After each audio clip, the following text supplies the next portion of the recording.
नमस्कार, IND analysis में आपका स्वागत है। मैं हूं राजेश सक्सेना।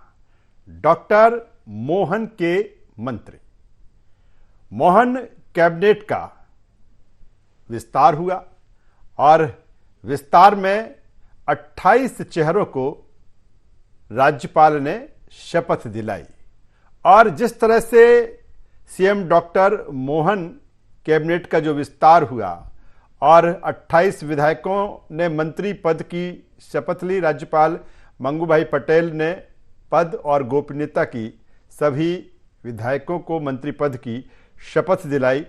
और जिस तरह से जो आकार है, जो प्रकार है, अगर हम आकार की बात करें तो निश्चित तौर पर जिस तरह की संभावना थी कि मंत्रिमंडल का जो विस्तार होगा वो बड़ा होगा, हालांकि चर्चाएं तो तमाम तरीके की लंबे समय से रही हैं कि कहीं 18 कहीं 20, लेकिन बहुत कुछ संभावना इस बात को लेकर थी कि जो मंत्रिमंडल का विस्तार होगा वो बड़ा होगा। ठीक वैसा ही हुआ कि 28 मंत्रियों ने शपथ ली और मुख्यमंत्री और 2 उप मुख्यमंत्रियों को जोड़ लिया जाए तो अब वो जो पूरी टीम है डॉक्टर मोहन यादव की, मुख्यमंत्री डॉक्टर मोहन यादव की जो टीम है वो 31 लोगों की हो चुकी है। एक बेहतर टीम, और अगर उसके प्रकार की बात करें, उसके हम अगर रूप की बात करें, रंग की हम बात करें तो निश्चित तौर पर कई तरह का समावेश इसमें इस मंत्रिमंडल में देखने को मिल रहा है।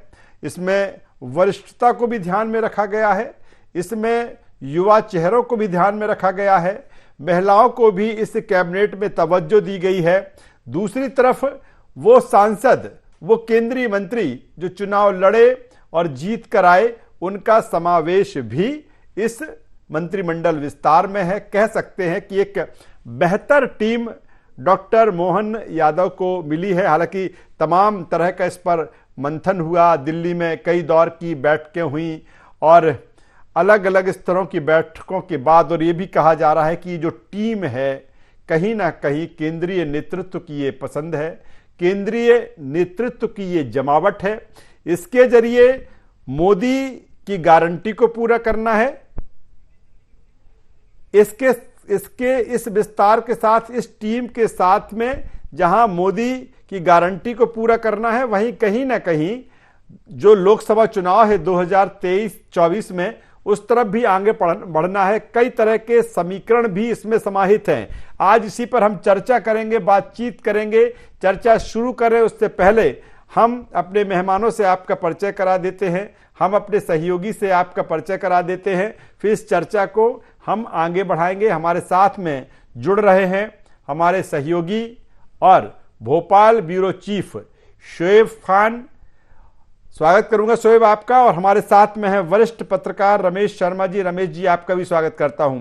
पहला कमेंट्स शोएब मैं आपसे ही चाहूंगा, क्योंकि जिस तरह से मंत्रिमंडल का विस्तार हुआ और आज ही नहीं, लंबे समय से आपकी नजर इस मंत्रिमंडल विस्तार को लेकर थी।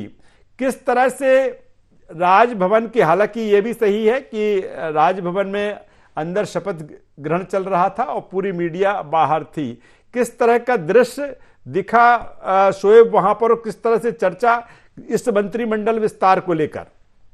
बिल्कुल, देखिए, मंत्रिमंडल विस्तार का इंतजार जो है काफी दिनों से किया जा रहा था और दिल्ली में जिस तरह से मंथन हुआ और मुख्यमंत्री, अगर डॉक्टर मोहन यादव की बात की जाए, वरिष्ठ नेताओं से उन्होंने मुलाकात की। आज जिस तरह से राज्यपाल को जो है उन्होंने फाइनल लिस्ट सौंपी और 3:30 बजे जो है राजभवन में 28 मंत्रियों ने जो शपथ ली और 2 डिप्टी सीएम मिलाकर अब जो है, अगर सीएम डॉक्टर मोहन की यहाँ पर बात की जाए तो 30 लोगों की जो है उनकी टीम नई बन चुकी है। और फिर बिल्कुल देखिए, लोकसभा चुनाव है, ये एक बड़ी चुनौती जो है अब मंत्रियों को लेकर रहेगी। इसके अलावा अगर बात करें तो आगे किस तरह से जो है विकास कार्य किए जाएंगे, मोदी की गारंटी की बात की, राज्य सरकार के जो योजनाएं उनको लेकर किस तरह से काम किया जाएगा। फिलहाल देखिए, मंत्रिमंडल के विस्तार पर एक नजर डालें तो जिस तरह सामान्य वर्ग से जो है 7 ऐसे जो है मंत्रियों ने जो है शपथ ली है। इसके अलावा बात की तो ओबीसी के 11 हैं, एससी के 6 और एसटी के 4 हैं। तो संतुलित जो है ये मंत्रिमंडल देखने को मिल रहा है। और बिल्कुल देखिए, कई इसमें जो है सीनियर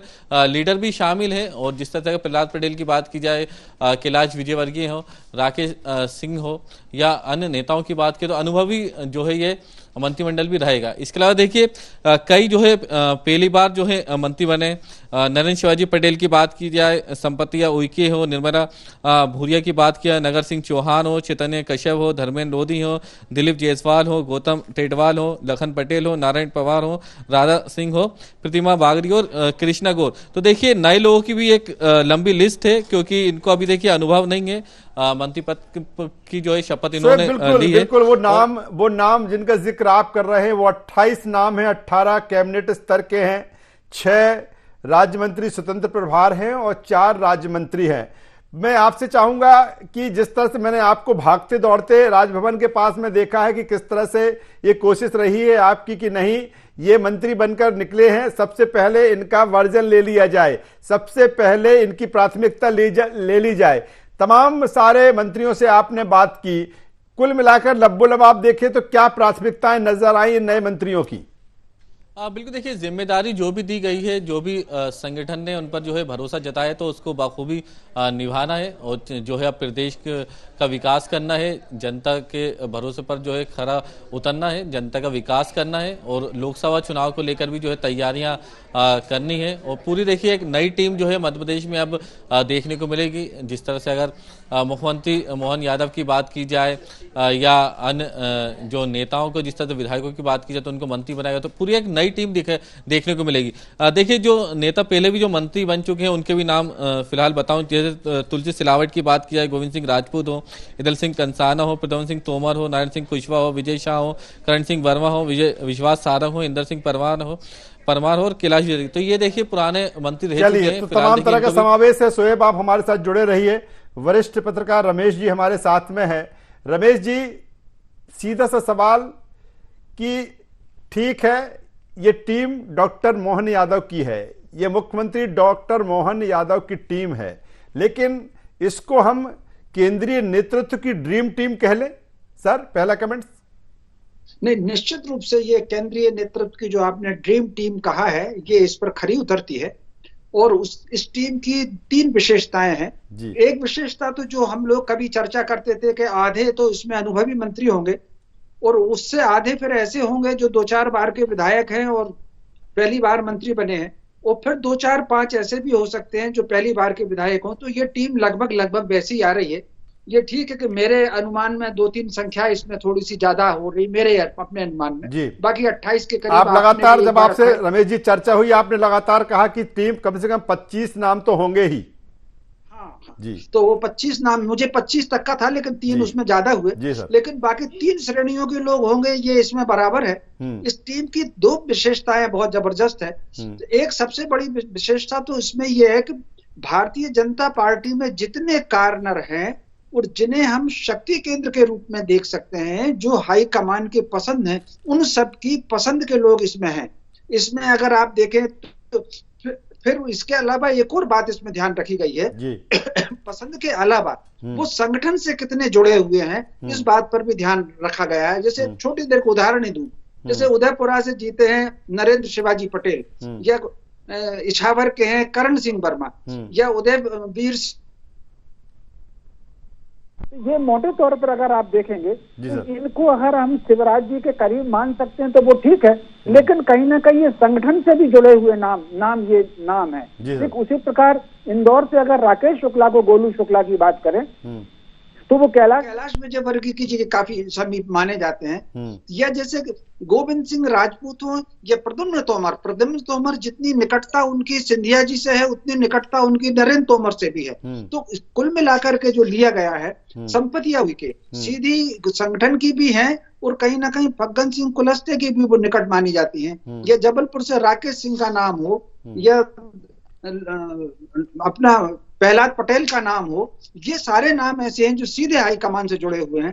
तो ये टीम एक तो अनुभवी टीम है। अब जैसे प्रहलाद पटेल सेंट्रल में भी मिनिस्टर रहे हैं, 2003 में कैलाश विजयवर्गीय मिनिस्टर रहे हुए हैं, संगठन का अनुभव राकेश सिंह को बहुत अच्छा अनुभव है चूंकि वो। तो कुल मिलाकर के एक अनुभवी टीम और अनुभवी टीम के साथ कुछ नए विधायक ऐसे जिन्हें सीखने का मौका मिलेगा, तो एक बड़ी समृद्ध टीम है। अब इसके परिणाम देखे जाएंगे कि क्या आते हैं। चलिए इसके परिणाम देखे जाएंगे कि आगे किस तरह से होगा। और टीम जो मोदी ने गारंटी ली है, कहीं ना कहीं उन गारंटियों पर भी इस टीम को खरा उतरना है। मैं रमेश जी दोबारा आपके पास में आऊंगा। वापस शोएब के पास में चलता हूं।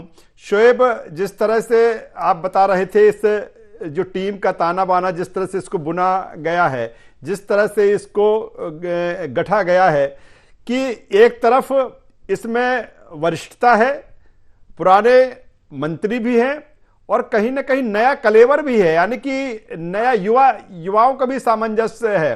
तो इसको मान लिया जाए कि एक बेहतर जो टीम है वो डॉक्टर मोहन यादव को मिली है। बिल्कुल देखिए, नए क्लेवर के साथ ये पूरी टीम अब जो है नजर आ रही है। और बिल्कुल देखिए, मुख्यमंत्री मोहन यादव की बात की जाए तो बिल्कुल देखिए अब जो है एकजुट होकर जो है मध्य प्रदेश के विकास को लेकर अब काम करना होगा। कई जो योजनाएं हैं, यूथ को लेकर बात की जाए, महिला वर्ग को लेकर बात की जाए, ओबीसी वर्ग की यहाँ पर बात की जाए, या अलग अलग वर्गों की बात करें, तो सभी को लेकर जो योजनाएं चलाई जानी, उनका इम्प्लीमेंट किस तरीके से जो है बेहतर हो सकता है, तो इस पर जो है ध्यान देना होगा। ब्यूरोक्रेसी पर जो है ध्यान देना होगा। इसके अलावा जिस तरह देखिए मंत्रिमंडल का विस्तार हो चुका है, लेकिन विभाग जो बंटना है वो अभी बाकी है। तो कौन ऐसे चेहरे हैं जिनको वरिष्ठता के आधार पर जो है बड़े विभाग जो है दिए जाएंगे। पीडब्ल्यूडी की बात हो, नगरीय प्रशासन विभाग हो, गृह एवं जेल विभाग की यहाँ पर बात की, तो अलग अलग विभागों को लेकर जो है अब चर्चाएं देखने को मिलेगी। और देखिए कई ऐसे चेहरे हैं जिनको पहली बार जो है मंत्री बनाए गए। तो बिल्कुल देखिए, बीजेपी का जो संगठन है कई चुकाने वाले जो फैसले है वो लेता हुआ अब दिखाई दे रहा है। जिस तरह से मुख्यमंत्री का चयन जो है 3 राज्यों में देखने को मिला और उनको जिम्मेदारी जो है अलग अलग लोगों को दी गई। इसी तरह देखिए मंत्रिमंडल का विस्तार भी देखने को मिला है। वरिष्ठता के आधार पर भी जो है अनुभवी जो नेता है वो अब इस मंत्रिमंडल में महिलाओं को भी भरपूर प्रतिनिधित्व दिया गया। मुझे लगता है 5 जो महिला मंत्री बनाए गए हैं इस टीम में। बिल्कुल देखिए, कृष्णा गौर की बात की जाए, संपत्तियां उइके की यहाँ पर बात की जाए, या अन्य जो महिलाओं की बात की जिनको मौका दिया गया है। और बिल्कुल देखिए तालमेल जो है इस मंत्रिमंडल में देखने को मिल रहा है। और पहले भी कहा जा रहा है कि जो महिला है विधायक है उनको मंत्रिमंडल में जो है शामिल किया जाएगा। और बिल्कुल देखिए देखने को भी मिला है कि अच्छी जो संख्या है वो महिलाओं की भी मंत्रिमंडल में देखने को मिल रही है। चलिए रमेश जी, एक सवाल और बनता है कि जिस तरह से ये चुनाव मोदी के चेहरे पर लड़ा गया, मोदी की गारंटी पे लड़ा गया, और शायद यही कारण रहा है कि मंत्री, शायद मुझे लगता है कि आप बेहतर तरीके से बता पाएंगे कि इतनी मशक्कत इस मंत्रिमंडल विस्तार को लेकर की गई, लगातार दिल्ली में बैठ के चली। भोपाल में तो कुछ नहीं हुआ, सारा कुछ हुआ दिल्ली में हुआ। और यह भी कहा गया कि केंद्रीय नेतृत्व के द्वारा कि जो बहुत माइक्रो मैनेजमेंट के तहत सारी चीजें वो करते हैं, चाहे सीएम का फैसला हो या फिर मंत्रिमंडल में किसको रहना है, किसको जगह देना है उसका हो। उसकी वजह यही है रमेश जी कि बहुत देख सुनकर, परख कर, मंथन चिंतन करके टीम को तैयार किया गया है, क्योंकि साख कहीं ना कहीं पीएम नरेंद्र मोदी की है। गारंटी उन्होंने ली है मध्य प्रदेश की, उन संकल्प को लेकर जो जनता से वादे किए हैं। ये बिल्कुल आपने सही कहा। इसमें जो मशक्कत हुई है ऐसा सुनने में आया है, और इसकी सच्चाई तो कितनी होगी ये शोएब बताएंगे क्योंकि ये फील्ड में रहते हैं जी। ये सुनने में आया है कि भाजपा के जितने शक्ति केंद्र थे उन सब से 1-1, 2-2 सुझाव मांगे गए, और वो सुझाव संसदीय क्षेत्र के आधार पर मांगे गए कि भोपाल संसदीय क्षेत्र से कौन हो, विदिशा संसदीय क्षेत्र से कौन हो, सागर संसदीय क्षेत्र से कौन हो। तो संसदीय क्षेत्र के आधार पर सुझाव माने गए। वो टोटल नाम उनके पास आए वो करीब 55-60 के करीब नाम आए। फिर इनको सॉर्ट आउट करके शायद 40-42 तक नाम उनको किया गया, और अंततोगत्वा उसमें जो संगठन ने संतुलन बिठाया, जितने लोगों से उन्होंने सुझाव लिए थे सबका एक-एक कोई ना कोई नाम आया। एक भी ऐसा व्यक्ति नहीं है, चाहे वो उमा भारती हो, चाहे वो कैलाश विजयवर्गीय हो, चाहे वो शिवराज सिंह चौहान हो या नरेंद्र तोमर हो, एक भी ऐसा व्यक्ति नहीं है, ये प्रहलाद पटेल हो, एक भी ऐसा राकेश सिंह हो, विजयवर्गीय हो, ऐसे कोई ऐसा नहीं है जिसका कोई नाम इसमें शामिल ना हो, ताकि आगे चल करके कोई टकराहट ना हो। और मुझे लग रहा है कि विभागों का बंटवारा भी अगर होगा तो मुझे लग रहा है जैसे मान लीजिए 2-3 विभाग हो सकते हैं कि जैसे वित्त विभाग बहुत किसी सीनियर वरिष्ठ को दिया जाएगा, क्योंकि मध्य प्रदेश में वित्तीय स्थिति बहुत खराब है और कर्जे में सरकार चल रही है। तो किस प्रकार मैनेजमेंट किया जा सकता है, जैसे वित्त विभाग हो, लाइन ऑर्डर की सिचुएशन हो, बहुत संभव है कि लाइन ऑर्डर के मामले में वरिष्ठ मंत्री के साथ किसी नए आदमी को भी जोड़ दिया जाए ताकि वो दौरे अच्छे से कर सकता है। तो कुल मिलाकर के ये जो सारा का सारा, और फिर जो नाम सुझाव आए हैं उसमें हाई कमान की पसंद का नाम भी देखा गया। थोड़ी देर के जैसे भोपाल में अगर विश्वास सारंग का नाम है तो ये शिवराज जी की पहली पसंद का नाम है, लेकिन विश्वास सारंग संगठन से जुड़ा हुआ नाम भी है। या कृष्णा गौर सीधी हाईकमान से जुड़ी नाम है। भूपेंद्र यादव की दूर दराज से कहीं ना कहीं रिश्तेदारी भी है उनकी, जो प्रभारी रहे हैं। तो कुल मिलाकर के टीम का जो चयन हुआ है वो वाकई बहुत दिमाग लगा करके चयन किया है। इसमें संगठन की कमान रहेगी। मान करके चलिए कि जो भी वरिष्ठ लोग हैं, किसी क्षेत्र विशेष को छोड़ करके बाकी हस्तक्षेप इसकी संभावना कम है। सबको अपने अपने विभाग में बेहतर रिजल्ट देने का जो टारगेट दिया जाएगा। और क्योंकि ये संभावना भी है राजेश जी, एक बात कह करके खत्म करूंगा कि लोकसभा चुनाव में परफॉर्मेंस के बाद इस मंत्रिमंडल का पुनर्गठन होगा, जो कि दो तीन स्थान छूटे हुए हैं उनकी भर्ती। और बहुत संभव है कि इसमें से अगर अच्छे परफॉर्मेंस ना हो तो 2-3 को हटा करके जो लाइन में है, क्यू में रह गए हैं, वो नाम एडजस्ट हो। लोकसभा चुनाव के बाद मंत्रिमंडल के पुनर्गठन की पूरी संभावना। बेहतर बात रमेश जी आप कर रहे हैं कि कहीं ना कहीं जब केंद्रीय नेतृत्व की ये पसंद है, केंद्रीय नेतृत्व की ये टीम है, केंद्रीय नेतृत्व की ये सर्च की गई हुई टीम है, तो जाहिर सी बात है कि खरा तो उतरना होगा। आपको उन कसौटियों पर खरा उतरना होगा जो जनता से चुनाव के दरमियान अपने संकल्प पत्र में वादे किए हैं। मैं उसी बात को थोड़ा आगे शोएब के पास में बढ़ा देता हूं।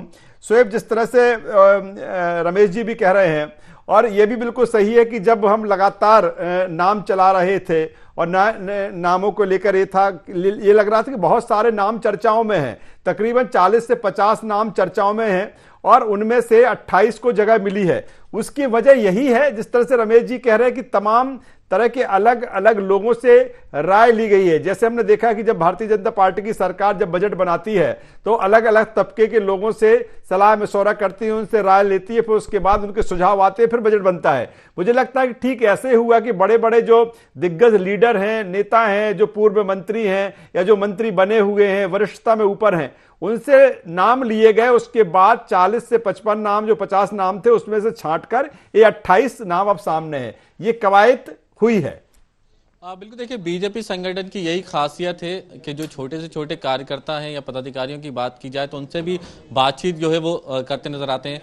और बिल्कुल देखिए, एक नज़र इस पे भी डालते हैं कि जो पूर्व मंत्री रहे हैं जिनको जगह जो है इस मंत्रिमंडल में नहीं मिली है। जिस तरह से गोपाल भार्गव की बात की जाए तो काफ़ी गद्दावर जो है मंत्री रह चुके हैं, नेता हैं। भूपेंद्र सिंह की बात की जाए तो इनका देखिए मंत्रिमंडल में शामिल होना पक्का बताया जाता है, लेकिन इनको जगह नहीं दी गई। बिसाहू लाल सिंह की बात की जाए, ब्रजेंद्र प्रताप सिंह हो, हरदीप सिंह डंग हो, प्रभुराम चौधरी हो, बिजेंद्र सिंह यादव हो, उषा ठाकुर की बात किया, ओम प्रकाश सकलेज हो, मीना सिंह। तो ये ऐसे 10 पूर्व मंत्रियों की बात किया है जिनको शामिल नहीं किया गया। लेकिन देखिए, सिंधिया फैक्टर भी जो है वो इस मंत्रिमंडल में जो है काम करा है। जिस तरह से तुलसी सिलावट हो, गोविंद सिंह राजपूत की बात की जाए, प्रद्युम्न सिंह तोमर हो, तो जो उनके जो चेहरे हैं उनको जो है जगह इसमें दी गई है। और देखिए, विश्वास सारंग की बात की तो बिल्कुल देखिए कहीं ना कहीं शिवराज सिंह चौहान के वो करीबी माने जाते हैं, लेकिन संगठन में भी जो है उनका अच्छा व्यवहार है तो उनको जगह मिली है। तो ये जो अब नई टीम है, क्या बिल्कुल आपने सिंधिया समर्थकों का जिक्र किया और एक नाम और है प्रभुराम चौधरी। ये कहा जा रहा है कि उनकी जो परफॉर्मेंस रही है मंत्री के रूप में वो बेहतर नहीं रही। हमने देखा कि कोरोना काल में उनको लेकर यह भी रहा कि आप ढूंढते रह जाओगे, प्रभुराम चौधरी कहां पर हैं, आपको नहीं मिलेंगे। तो उनकी जो परफॉर्मेंस नहीं रही, यही कारण है कि उनका पत्ता कटा। हालांकि ज्योतिरादित्य सिंधिया के जो समर्थक हैं सारे बैक हुए हैं सिवाय प्रभुराम चौधरी के। बिल्कुल देखिए, प्रभुराम चौधरी की यहाँ पर बात की तो कोरोना के समय जो है वो कहीं दिखाई नहीं दिए थे मीडिया में। जिस तरह से जो है उनकी खबरें भी चल रही थी और जिस तरह से अगर परफॉर्मेंस की बात करें तो काफ़ी बेहतर उनका रहा नहीं है। और परफॉर्मेंस के आधार पर भी ही जो है संगठन जो है चयन करता है कि किसको जो है मंत्री बनाया जाए। तो ये मंत्रिमंडल में देखने को मिला है। फिलहाल देखिए, अब पूरे फैक्टर जो है अब इसमें काम कर रहे हैं और अब देखिए नई टीम अब क्या माना जाए। ठीक है, जैसे ही अब मंत्रिमंडल का, पहले हम लगातार बात करते रहे थे कि मंत्रिमंडल का विस्तार कब, लगातार इस पे चर्चा होती रही, तमाम नाम इस पे तैरते रहे, हम लगातार चलाते रहे। लेकिन यह भी बिल्कुल सही है कि जो नाम हमने रखे सामने उसमें से ही 28 नाम हैं। और यह भी बिल्कुल सही है, रमेश जी जिस तरह से कह रहे हैं कि तमाम नामों की चर्चा थी, तमाम नामों पर सुझाव लिए गए, उसके बाद ये फाइनल लिस्ट तैयार की गई है। अब बात आती है कि पोर्टफोलियो को लेकर, विभागों को बंटवारों को लेकर, इसको लेकर कोई खबर है अभी? देखिए, विभागों को लेकर फिलहाल अभी खबर नहीं है, लेकिन जिस तरह देखिए कैलाश विजयवर्गीय की बात हो, प्रहलाद पटेल हो, राकेश सिंह की यहाँ पर बात किया है, या जो अनुभवी लीडर हैं, जो सीनियर लीडर हैं, उनकी बात किया तो जो बड़े विभाग हैं उनको वो देने की भी बात कही जा रही है। जिस तरह से गृह मंत्री के तौर पर जो है कैलाश विजयवर्गीय को देखा जा रहा है। नगरीय प्रशासन विभाग की बात की जाए या पीडब्ल्यूडी विभाग हो, राजस्व विभाग की बात की जाए, आबकारी विभाग हो, ये जो बड़े विभाग हैं तो सीनियर लीडरों के पास ये विभाग दिए जा सकते हैं। और जिस तरह के डिप्टी सीएम की बात की, राजन शुक्ल की बात हो, जगदीश देवड़ा की बात की जाए तो राजन शुक्ल के पास जिस तरह से अगर बात हो जनसंपर्क जो विभाग है वो देना तय माना जा रहा है। तो लेकिन जो नए विधायक जो है मंत्री बनकर आए हैं तो उनको कौन से विभाग दिए जाना है ये फिलहाल देखिए अभी। चलिए, बेहतर बात शोएब आप कर रहे हैं। मैं सीधे रमेश जी के पास में आ जाता हूं फाइनल कमेंट्स के साथ। रमेश जी, जिस तरह से बात इसको लेकर आती है कि जो 16 मंत्री शिवराज कैबिनेट में रहे हैं उसमें 6 को ही जगह मिली है और कई दिग्गजों के नाम इसमें नदारत हैं और गोपाल भार्गव वरिष्ठता में सबसे ऊपर कहा जा सकता है। इस वक्त 9 विधानसभा उन्होंने चुनाव जीते। भूपेंद्र सिंह की बात कर लें या तमाम सारे नाम हैं। इसकी क्या वजह मानी जाए, या ये हो कि इनकी अब भूमिका अन्य जगहों पर संगठन में या अन्य जगहों पर इनकी भूमिका, इनका इस्तेमाल पार्टी करे? नहीं, निश्चित रूप से इनकी भूमिका संगठन में रहेगी। हालांकि गोपाल भार्गव जी के बारे में संकेत आ रहे थे कि उनकी संगठन में नाम लेंगे मंत्रिमंडल के बजाय, क्योंकि जितने वरिष्ठ लोग हैं जो 2-4 बार मंत्री रह चुके थे उनके के बजाय दूसरों को मौका देने की पार्टी ने नीति बनाई थी। लेकिन भूपेंद्र सिंह के मामले में ये माना जा रहा था कि संभवतः वो रहेंगे। तो लेकिन अब जो भी उसके पीछे कारण रहा हो, इसमें चूंकि सूची में 2-3 नाम ऐसे थे जो अपेक्षाकृत अधिक महत्वपूर्ण चर्चा में माने जा रहे थे। जैसे इंदौर से रमेश मेंदोला का नाम था, लेकिन एंड टाइम पर फिर वो गोलू शुक्ला, क्योंकि दोनों ब्राह्मण पढ़ते हैं तो फिर वो गोलू शुक्ला, राकेश शुक्ला को उसमें शामिल किया। या जिस तरीके से ये जो इस तरह कुछ और नाम थे, लेकिन एंड टाइम पर कुछ उसमें बदलाव आया है। तो कुल मिलाकर के विभागों में भी देखा जाएगा और जो लोग छूट गए हैं मान करके चलिए कि उनकी संगठन में भूमिका रहेगी। और इसमें से 1-2 लोग अगर मान लीजिए जो लोग छूट गए हैं उनको अगर लोकसभा में लड़ा दिया जाए तो मुझे इसमें बिल्कुल आश्चर्य नहीं होगा। जैसे होशंगाबाद से 1-2 नाम छूट रहे हैं या सागर का नाम जो एक आध छूट रहा है, तो कुल मिलाकर के इनको उम्मीद जो है वो कहीं ना कहीं मान करके चलिए कि लोकसभा में भी 2-4 विधायक जो अभी हैं, 2-4 विधायकों में से 1-2 नए और 1-2 वरिष्ठ, उनको अगर लोकसभा चुनाव लड़ा दिया जाए तो आश्चर्य नहीं होगा। राजेश जी, रमेश जी, बिल्कुल तमाम फैक्टरों की बहुत चर्चा हुई कि चाहे वो जातिगत समीकरण हो, चाहे क्षेत्रीयगत समीकरण हो, या तमाम सारी चीजें हैं। मुझे लगता है कि जिस तरह से जमावट की गई है, ये मान लिया जाए कि इसके जरिए तमाम समीकरण साध लिए गए हैं, क्योंकि 12 ओबीसी चेहरे हैं, 7 जनरल हैं, 5 एससी हैं, 4 एसटी हैं, और इसके साथ अंचल वाइज भी ध्यान रखा। अगर मालवा निवाड़ से बेहतर आशीर्वाद भारतीय जनता पार्टी को चुनाव में मिला है तो वहां बेहतर कैबिनेट में जगह दी गई है। ठीक विंध्य में भी यही स्थिति है। तो ये माना जाए कि सर एक-एक पॉइंट्स पर काम किया गया, फिर ये नया जो मंत्रिमंडल का आकार दिख रहा है, जो स्वरूप दिख रहा है, वो सामने आया है। ये बिल्कुल आपने ठीक कहा कि जिन क्षेत्रों से और जिन वर्गों से भाजपा को सफलता अपेक्षाकृत अधिक मिली है, उन वर्गों को और उन क्षेत्रों को महत्ता मिली हुई है। अगर हम विधायकों की संख्या और मंत्रिमंडल की संख्या की बात करें तो महाकौशल थोड़ा सा एक कदम पीछे है विंध्य की तुलना में, या मध्य भारत की तुलना में, या मालवा की तुलना में। तो चूंकि महाकौशल में भाजपा को सीट भी कम मिली, इसमें 2 विशेष बात और भी है। झाबुआ जो कि आदिवासी अंचल है, मंडला आदिवासी अंचल है, इन दोनों क्षेत्रों से महिलाओं को मिला है और वो भी दोनों आदिवासी मिली। कल्पना कर सकते हैं, संघ ने एक बार मंडला में भी बड़ा कुंभ किया था और संघ ने एक बार झाबुआ में भी कुंभ किया था। तो मुझे लग रहा है कि ये कहीं ना कहीं निर्मला भूरिया और संपतिया उइके, ये दोनों संगठन की पसंद है। यद्यपि संपतिया के बहुत अच्छे संबंध फग्गन सिंह जी से भी हैं, लेकिन फिर भी ये संगठन की प्राथमिकता है, और निर्मला भूरिया भी और ये भी। और इसी प्रकार एक बार उपचुनाव में भी झाबुआ में यद्यपि निर्मला भूरिया हार गई थी, लेकिन फिर भी संगठन के कारण उनको लोकसभा का उपचुनाव का टिकट मिला हुआ था। तो कुल मिलाकर के व्यक्तियों के सुझावों के बाद भी संगठन ने इस पर मशक्कत की हुई है और उस आधार पर इनामों का चयन हुआ। चलिए रमेश जी, बेहतर बात आप कर रहे हैं। तो ये डॉक्टर मोहन यादव की टीम और केंद्रीय नेतृत्व की ड्रीम टीम और वो वादे, वो संकल्प पत्र, वो मोदी की गारंटी अब इस टीम के साथ मुख्यमंत्री डॉक्टर मोहन यादव पूरा करेंगे। हालांकि अभी लोकसभा चुनाव भी है, कहीं ना कहीं उस पर भी खरा उतरना है। और जो पार्टी का टारगेट है कि इस बार क्लीन स्वीप, यानी कि 29 में से 29 लोकसभा सीट। आप दोनों का बहुत शुक्रिया, धन्यवाद। तो जिस तरह से बात की जाए डॉक्टर मोहन यादव की नई टीम की, 28 चेहरे इस नई टीम में, 18 कैबिनेट, 6 राज्य मंत्री स्वतंत्र प्रभार और 4 राज्य मंत्री। अब इस टीम के साथ डॉक्टर मोहन यादव प्रदेश के विकास, डेवलपमेंट और जन कल्याणकारी कामों को लेकर आगे बढ़ेंगे। जनता के बीच जनता ने जो उम्मीद लगा के रखी है डॉक्टर मोहन यादव सरकार से, वो ओर बढ़ती हुई दिखेगी। IND एनालिसिस से बस इतना ही। IND 24 पर खबरों का सिलसिला लगातार जारी है। अब बने रहिए हमारे साथ। नमस्कार।